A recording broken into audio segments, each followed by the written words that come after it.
Hello everyone. Before we get started, make sure to like and subscribe, and leave a comment saying where you're from and when you watched. That way, YouTube will continue to show you stories like this. Now, let's get started. Asterisk, I was stunned when I saw a pale hand sticking out from the crack at the base of the tree. It was small, skinny, and its fingers were trembling as if asking for help. A cold wind blew through, carrying a fishy smell that seemed to come from deep underground. Emily woke up, opened her eyes, and shouted, "Brother John, pull him up, quickly." But her grandmother shook her head, her voice hoarse. "No, that's not a living child. That's a cursed soul, imprisoned by the darkness to maintain the ritual."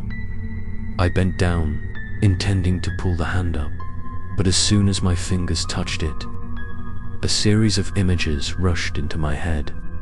I saw children in the village for generations being dragged into the darkness, their cries echoing, their innocent faces turning into nothingness.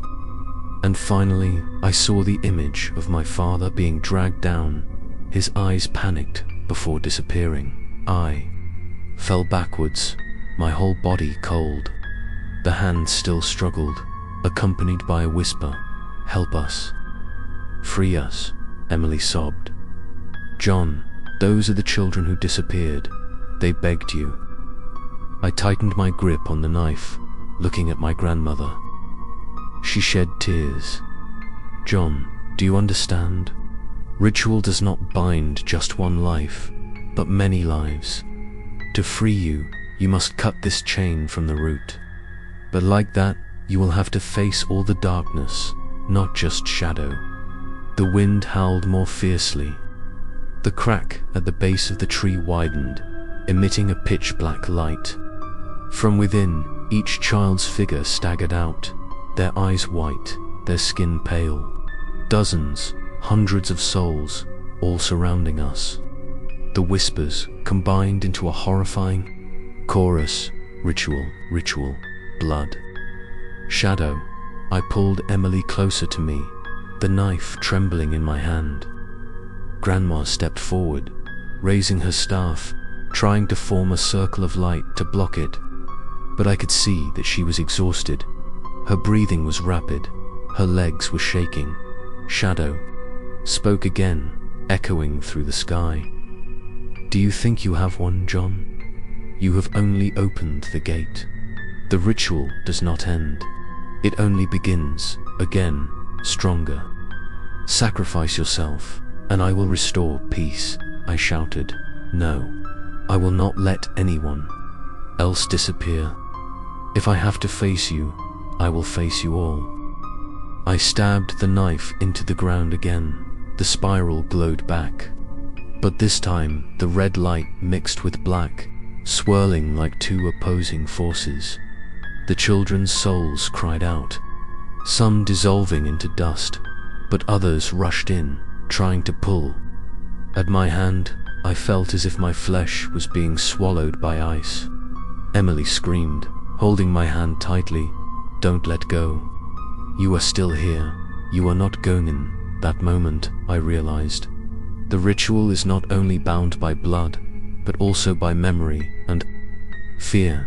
The imprisoned children are the remnants of the terror accumulated over many generations. To break it, I need not only blood, but also faith. I closed my eyes and screamed. I called the names of each soul, not to let them be imprisoned by the darkness anymore. I remembered Tom, my friend from the past. I called his name. I called each name in my memory, the children who had disappeared. With each name, a soul melted into light, flying into the sky.